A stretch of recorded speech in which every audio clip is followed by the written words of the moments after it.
Le aprecio mucho a Carlos Serrano, economista en jefe de BBVA. Me haya aceptado esta llamada. Carlos, ¿cómo estás? Buenas tardes. ¿Qué tal, Joaquín? Muy buenas tardes. Esperando que estés bien en esta coyuntura.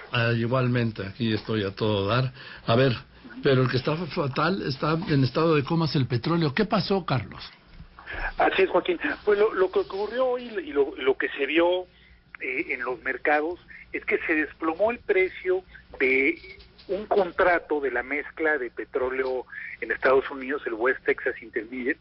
Vimos caídas donde vemos que se reflejaba un precio de hasta menos $38 por barril.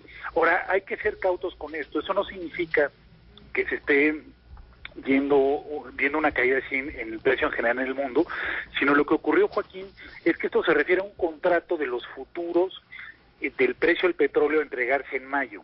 Y entonces lo que estamos viendo, Joaquín, es que está habiendo un exceso de producción de petróleo de acuerdo a la demanda, y está habiendo dificultades incluso para almacenarlo, sí, porque muchas refinerías ya ni siquiera están aceptando petróleo y no quieren refinar más ante la caída de la demanda.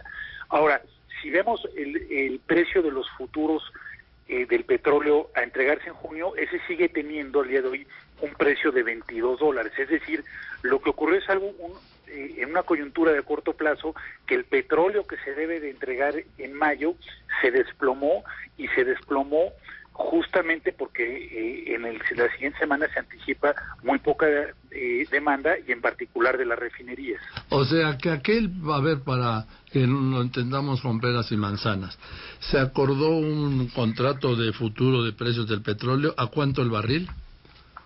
Se acordó un precio de futuro de contratos para mayo a menos 38 el barril. Pero si miramos el de junio, sigue estando en 22.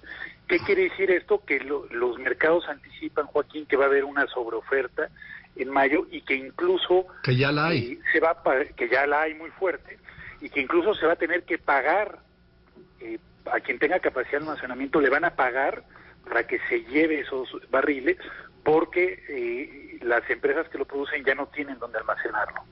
Por ejemplo, en este momento, Carlos, seguramente tú no tienes la información, hay más de 52 barcos tanqueros fondeados en costas mexicanas, frente a Tuxpan y en Campeche, sin poder descargar, porque no hay capacidad del depósito de Pemex, ¿sí?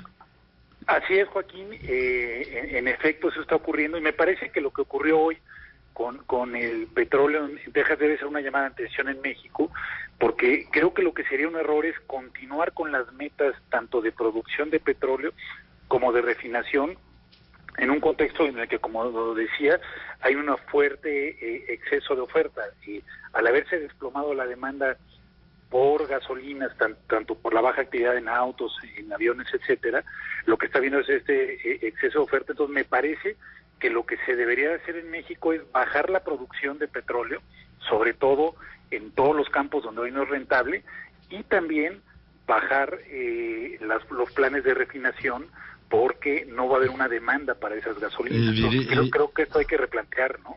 ¿Y agregarías en este replanteamiento la construcción de Dos Bocas? Sin duda alguna. En mi opinión, Dos Bocas no era una inversión idónea desde cuando se planteó, pero ahora lo es mucho menos. Creo que esos recursos serían mucho mejor emplearlos para apuntalar el sector de salud, y no invertir en refinación cuando estamos viendo ahora estos problemas tan grandes, y donde muy posiblemente por mucho tiempo no vaya a ser rentable. Entonces yo creo que sería, en mi opinión, este es un momento para suspender la construcción de Dos Bocas. Bien, y lo que te quiero decir es que el que se haya cotizado hoy a menos de $1 un barril de petróleo es algo que yo no había visto. Nunca habíamos visto. Digo, en los tiempos recientes, ¿no? Jamás había ocurrido, desde que hay estadísticas, Joaquín, es correcto lo que apuntas, jamás habíamos visto esto, porque jamás habíamos visto un colapso en la demanda de combustibles como lo hemos visto ahora.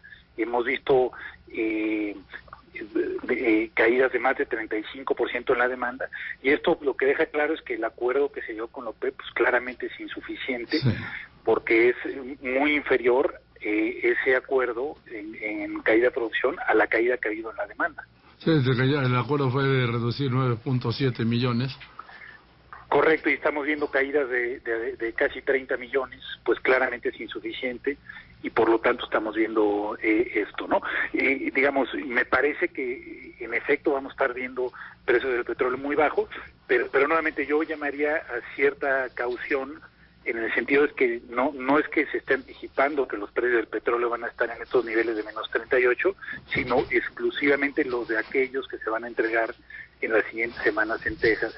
Pero dicho lo anterior, me parece que esto debería llevar a hacer una reflexión por parte de nuestras autoridades, a replantearse todas las metas, tanto de producción petrolera como de refinación que se han fijado, y a redirigir mucho de lo que se pensaba invertir en renovar refinerías y desde luego en Dos Bocas, a donde habrá más necesidades hoy en día, que me parece que es en el sector salud y en apoyar a aquellas familias que son más vulnerables.